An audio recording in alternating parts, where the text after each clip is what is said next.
Catholic मसीहों के रूहानी Peshwa Pope Leo का बयान भी सामने आया है और उन्होंने ईरान अवाम को धमकियों को नाकाबिल कबूल करार दिया है। उन्होंने कहा है कि दुनिया ईरान में मारे जाने वाले खुसूसन बच्चों के बारे में सोचे। बहुत से अफराद ने ईरान में जंग को गैर मुनसिफाना कहा। लोग कहते हैं कि शहरी इंफ्रास्ट्रक्चर पर हमले बैन अल-अक़वामी क़वानीन की खिलाफ वर्जी हैं। उन्होंने ये भी कहा है कि दुनिया भर के अफराद अपने सियासी नुमाइंदों से अमन के लिए काम करने को और उस पर कोशिश करने को कहें। तो ऐसी सूरत हाल में कि पाकिस्तान की जानिब से कोशिश की जा रही है और कैथोलिक मसीहों के रूहानी पेशवा पोप लियो का बयान भी सामने आया, वो तवातुर के साथ इस जंग के अभी ताज़ा उनका बयान सामने आना कि इस जंग को ख़त्म करने के लिए कोशिशें की जाएं, तो ये कितना इफेक्टिव हो सकता है, वो कितना असर व रसूख रखते हैं। जाहिर है वो पोप लियो हैं, कैथोलिक मसीहों के रूहानी पेशवा हैं, तो उनकी बात की कितनी विटेज होगी? ये उनकी बात की यानी वजन तो होगा। बहुत सारे जो क्रिश्चियन हैं, कैथोलिक हैं पूरी दुनिया में, वो तो उनकी बात पे वो वजन देंगे। अब हमने ये है कि फैसला तो ट्रम्प साहब ने करना है और ईरानी हुकूमत ने करना है, इनके ऊपर फोकस करना चाहिए। अब और मेरे ख्याल में ये बयान से ये अच्छा रहेगा, यानी कि पॉजिटिव है ये बयान और हमारी पोजीशन के साथ ये बिल्कुल अलाइंड है पोजीशन। सही। मुनीर साहब, आपसे ये भी जानना चाहेंगे, जाहिर है आपने एक तवील अरसे सफारतकारी में गुजारा है, आपने इराक जंग, अफगानिस्तान जंग में भी कारगर सफारतकारी की है, तो हमारे नाज़रीन को ज़रा बताइएगा कि ऐसी सूरत हाल में जब किसी डेडलाइन में थोड़ा ही वक्त रह गया हो, ख़त्म होने वाली हो डेडलाइन, तो आम तौर पर सफारत खानों में या जो वजारत खारजा है उसमें किस तरह का माहौल देखा जाता है, किस तरह की गहमी होती है? अभी अब से कुछ देर पहले जैसे व्हाइट हाउस से भी ये खबर सामने आई सदर ट्रंप से मुतालिक के उन्होंने कहा कि हम हंगामी मुज़ाकरात कर रहे हैं और गहमा गहमी नजर आ रही है। इसी सूरत में अगर हम देखें तो ना सिर्फ वजारत खारजा बल्कि जो फौजी हेडक्वार्टर्स होते हैं वहां पर क्या माहौल होता है? जी, आप जैसे समझते होंगे ये बहुत यानी कि अहम वक्त है, बहुत सेंसिटिव वक्त है। इसमें फैसले जो होंगे उसका बहुत बड़ा असर होगा। तो एक हंगामी हालात होते हैं और मुझे यकीन है कि हमारे दफ्तर खारिजा में और दूसरे इदारों में यही कोशिश मेरे ख्याल में एक इमरजेंसी बेसिस के ऊपर हमारी भी कोशिशें जारी होंगी। सही। मुनीर अकरम साहब, ये भी बताइएगा, हमने देखा कि जब डेडलाइन ख़त्म हो रही है तो इस्राएली मीडिया की जानिब से ये रिपोर्ट किया गया, विजुअल्स भी दिखाए गए कि इस्राएल में इस बात की खुशी मनाई जा रही है कि अमेरिका की जानिब से दी गई डेडलाइन ख़त्म होने जा रही है और कोई भी मुआहिदा नहीं हुआ है। तो आप समझते हैं कि अभी जो सूरत हाल है इसमें स्पॉइलर के तौर पर इस्राइल उसमें दोबारा से कोई एक्टिविटी कर सकता है? अभी रिसेंटली ही अटैक किए हैं ईरान के अंदर, तो इस पूरे मामले को सबोताज करने की कोशिश की जा सकती है? जी जरूर। इजराइल का तो यही मकसद पहले से यही रहा है कि जंग भी उन्होंने शुरू करवाई है, अमेरिका को घसीट के इस जंग में ले आया है।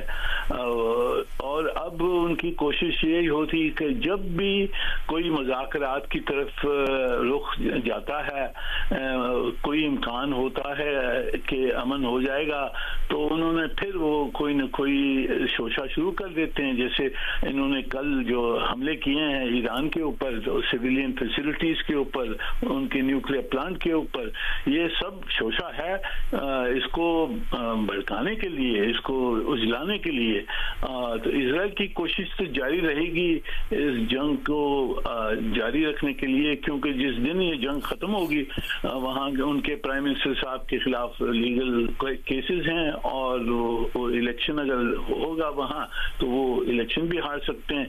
तो उनकी तो कोशिश यही होगी कि जंग जारी रहे। सही। इस्राइल की जानिब से ये कोशिश जारी रहेगी कि ये जंग ख़त्म ना हो।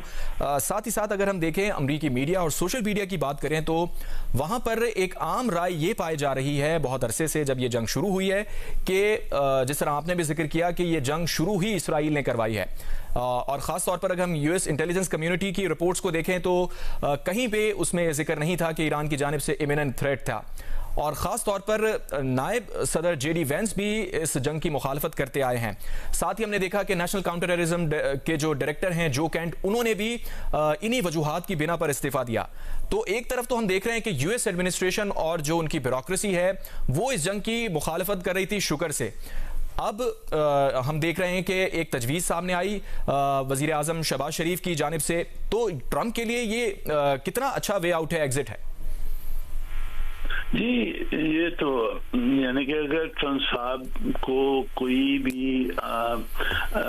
रीज़न चाहिए इस डेडलाइन को बदलाने के लिए, एक्सटेंड करने के लिए, तो ये प्राइम मिनिस्टर साहब ने जो अपील की है उसकी बेसिस पे वो कर सकते हैं। और इसीलिए हमने ये अपील की है कि उनको भी कोई रास्ता मिल जाए इस जंग को रोकने के लिए। यकीनन अमेरिका खुद भी ये चाहता है कि जंग रुक जाए। और ख़ास तौर पर मुनीर अकरम साहब, अगर हम देखें तो तकरीबन 5 घंटे पहले जब ये डेडलाइन रह गई थी तो अमेरिकी सदर ने अमेरिकी टीवी से एक इंटरव्यू में कहा था कि सालिसों के साथ के ज़रिए ईरान जंग से मुताल्लिक़ मुज़ाकरात हो रहे हैं और कोई अच्छी खबर आ सकती है।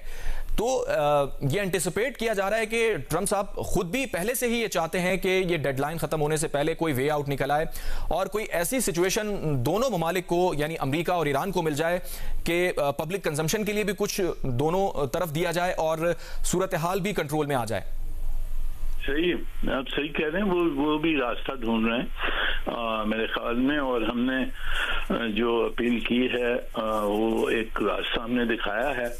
अब देखें इसके ऊपर क्या रिस्पांस होता है। हमारी ख्वाहिश तो है कि इसका रिस्पांस सही रहे, पॉजिटिव हो और इस जंग को एस्केलेट ना किया जाए और कोई अमन की तरफ रास्ता पकड़ें दोनों पार्टी। सही। मुनीर अकरम साहब, अगर ये चीज़ मटीरियलाइज हो जाती है और 2 हफ्ते की जंगबंदी के बाद स्ट्रेट ऑफ हॉर्मोज खोल दी जाती है, तो आप क्या समझते हैं कि इसे बरकरार रखने के लिए कितनी एफर्ट्स करना होंगी? क्योंकि 1 साल के अंदर एक ही हुकूमत की जानिब से ईरान पर 2 बार अटैक करना ईरान के लिए कितना मुश्किल होगा कि वो एक बार फिर से अमरीकी हुकूमत या उनके सदर को ट्रस्ट कर सके। क्या कोई गारंटीज भी इसमें शामिल होंगी? जी, मेरे ख्याल में कुछ न कुछ शर्तें तो होंगी ईरान की तरफ से। उनको कोई एश्योरेंसेस की ज़रूरत होगी कि वापस जंग जारी नहीं होगी।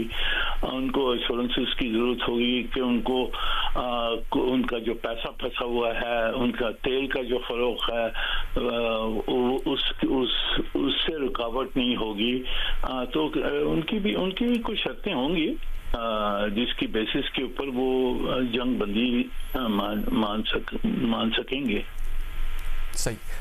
मुनीर अकरम साहब, जो डेवलपमेंट अभी हो रही है, चंद ही घंटे बाकी हैं, तो आप क्या समझते हैं? जाहिर है आपने एक तवील अरसा सफारतकारी में गुजारा है, इस तरह के टाइम के दौरान क्या आप समझते हैं पाकिस्तान की जानिब से अभी भी दोनों तरफ मैसेजिंग की जा रही होगी ताकि ये चीज़ मटीरियलाइज हो जाए और 2 हफ्ते की जो जंग बंदी है वो मुमकिन हो सके? जी, हमारी कोशिशें तो जारी हैं और हमारी कोशिशें बिल्कुल यानी सिंसियर हैं। हमारी कोशिशें इंटरनेशनल रूल्स और यूएन चार्टर के तहत हमारी पोजीशंस रही हैं। तो हमारी जो सिंसियरिटी और गुड फेथ, उस पर तो कोई शक नहीं है। अब यही देखना है कि अगर जो जंगी पार्टीज हैं वो समझती हैं और अपना इंटरेस्ट और इस जंग को वो थामने के लिए तैयार हैं या नहीं है, वो तो उनका फैसला होगा। हमने पूरी कोशिश कर ली है और कर रहे हैं। अक़वाम मुत्तहिदा में पाकिस्तान के साबिक़ मुस्तक़िल मंदूब मुनीर अकरम GRU से गुफ्तगू कर रहे थे। बहुत शुक्रिया आपका।